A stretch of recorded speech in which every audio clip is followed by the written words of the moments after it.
370 हटवल्यानंतर आम्ही समर्थन केलं होतं आणि आज सुप्रीम कोर्टाचे निर्देश दिले आहेत त्याचं मी स्वागत करतो असं उद्धव ठाकरे यांनी म्हटलं। हीच आशा आहे की त्यांनी दुसरे आदेश दिलेत, पुढच्या सप्टेंबरपर्यंत तिथेच निवडणुका झाल्या पाहिजेत, त्या पण निवडणुका लवकरात लवकर होतील अशी शक्यता उद्धव ठाकरे यांनी वर्तवली। 2019 मध्ये सुद्धा हा निर्णय घेताना शिवसेनेनं पाठिंबा दर्शवला होता।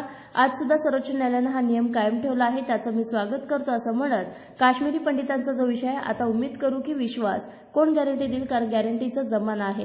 काश्मीरी पंडित परत येतील याची गॅरंटी कोण देईल, कोण अशी व्यक्ती या देशात आहे असा सवाल त्यांनी उपस्थित केला। येणाऱ्या निवडणुकांचे पहिले जे काश्मीरी पंडित घर सोडून बाहेर गेलेत ते परत आपल्या घरी परत येतील याची गॅरंटी कोण देईल असाही सवाल उद्धव ठाकरे यांनी उपस्थित केला। पुढील वर्षी निवडणुका होणार आहेत, त्या घेईपर्यंत किंवा घेण्यापूर्वी काश्मीर पंडितांना जबरदस्तीने घर सोडावं लागलं। एकमेव हिंदू हृदय सम्राट बाळासाहेब ठाकरे यांनी त्यांना महाराष्ट्रात आसरा दिला होता। आता मोदी ही गॅरंटी घेतील का की देशभर पसरलेले हे काश्मीरी पंडित निवडणुकांसाठी मतदान करायला आपापल्या घरी परत येतील आणि खुल्या वातावरणात तिथल्या निवडणुकांमध्ये निवडणूक करतील, ही गॅरंटी मोदीजींनी घ्यावी अशी अपेक्षा उद्धव ठाकरे यांनी व्यक्त केली आहे। आर्टिकल 370 हटाने के वक्त भी हमने समर्थन किया था और आज सुप्रीम कोर्ट ने जो निर्देश दिए हैं उनका हम स्वागत करते हैं। उम्मीद यही करते हैं, आशा यही है कि जो दूसरा आदेश उन्होंने दिया है कि नेक्स्ट सितंबर तक वहाँ चुनाव होने चाहिए, तो वो भी चुनाव जल्द से जल्द वो हो जाएंगे और वहाँ की जो जनता है उनको खुली हवा में मतदान करने का अवसर मिलेगा और मिलना चाहिए।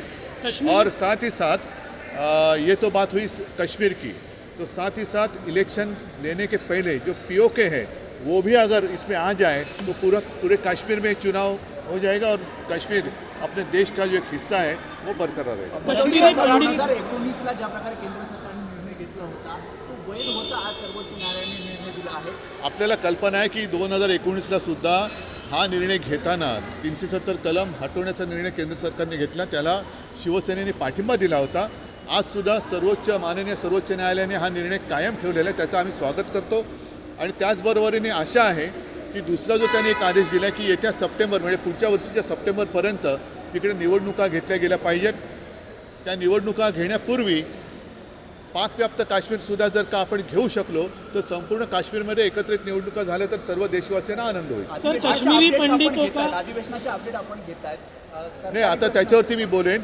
कश्मीरी पंडितों का जो मामला है, अब हमें उम्मीद करूं कि विश्वास कौन गारंटी देगा, क्योंकि अभी गारंटी का ज़माना है।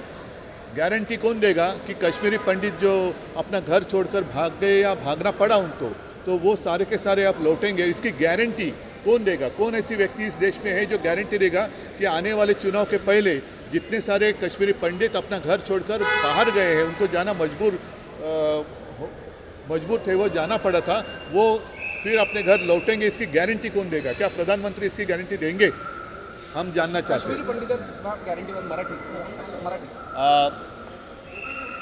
आत्ता जो तुम्ही प्रश्न विचारला त्याला मी उत्तर दिलं की सध्या गॅरंटीचा जमाना आहे की इसकी गॅरंटी उसकी गॅरंटी। माननीय प्रधानमंत्री सुद्धा गॅरंटी देत आहेत की याची गॅरंटी मी घेईन, त्याची गॅरंटी घेईन, मोदी गॅरंटी त्याला म्हणतात।